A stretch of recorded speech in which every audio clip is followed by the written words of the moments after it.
Mitch McConnell spoke to Chuck Todd about the Supreme Court, and Mitch broke the bullshit meter here. He even managed to make Chuck Todd look decent, which is hard to do because Chuck Todd is the human embodiment of oatmeal. Let's move to the Supreme Court. There is clearly a debate and a fight about how Supreme Court justices are confirmed, how it was handled. Do you have any regrets on how you treated Merrick Garland last year?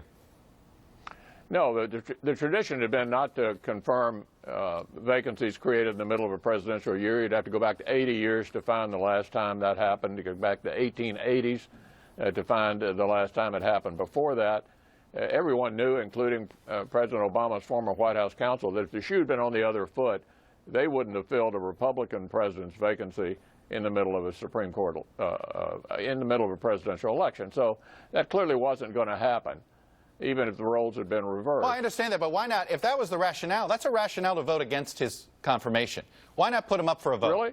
Well, I mean, why really? isn't that I mean, I'm just asking. That is a, look, any senator can have a rationale not to vote for a confirmation. Why not put Merrick Garland on the floor? And if the rationale is, you know what, too close to an election, then vote no. Look, we litigated that last year.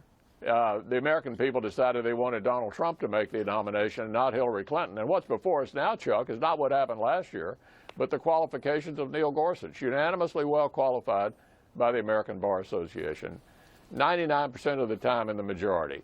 97% of his opinions were unanimous. Only one time reversed by the Supreme Court. There's no rational basis, no principled reason for voting against Neil Gorsuch, and that's what's before the Senate this week. You say it's been litigated last year, the Garland situation. For a lot of Senate Democrats, they're not done litigating this, including someone like Tom Carper, a Democratic senator who is not comfortable with the idea of filibustering, but believes Merrick Garland was mistreated. Again, what was wrong with allowing Merrick Garland to have an up or down vote?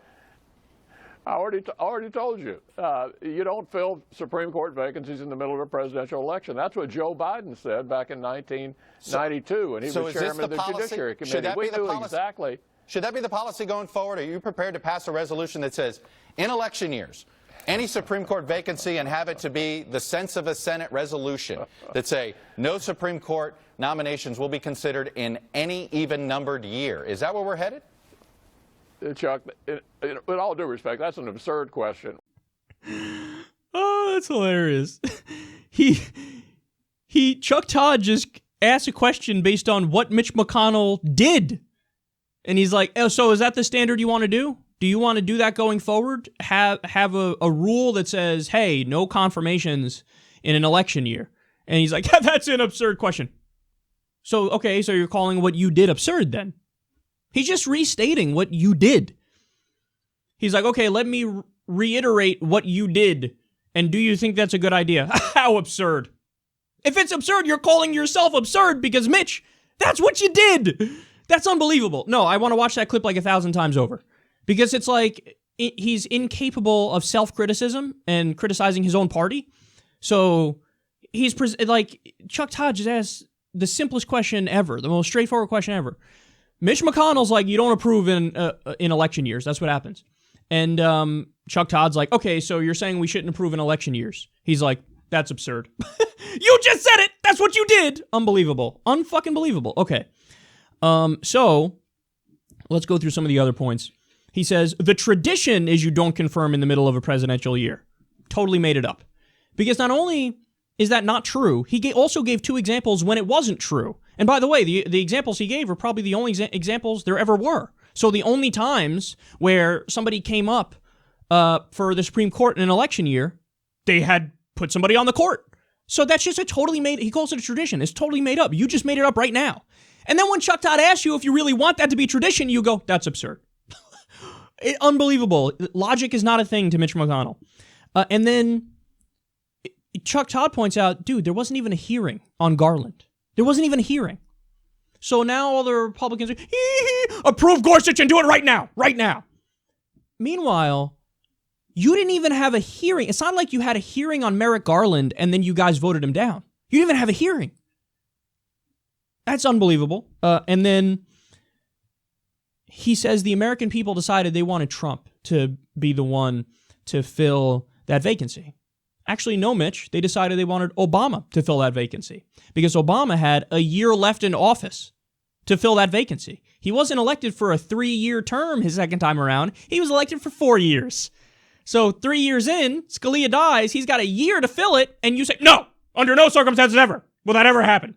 So they picked Obama to fill it, and you just made up that they picked Trump to fill it. They had picked Obama because he's elected for, say it with me, 4 years. They broke a record, by the way. They either doubled or tripled it. He's like, this is common. I don't know what you're talking about. No, they broke the record for not filling a Supreme Court vacancy. And he acts like that's the tradition. What do you mean? The tradition is breaking a record. And then finally he says, there's no principled reason to vote against Gorsuch. Excuse you? The guy wrote a whole book saying physician-assisted suicide under all circumstances is wrong and not okay and illegal and unconstitutional.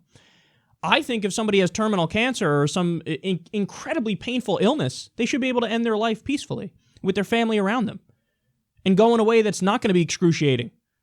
He said, no, I want to make that decision for you. There's a principled reason right there. Policy. How about the case with the trucker who would have frozen to death, but he disobeyed his managers and then got fired?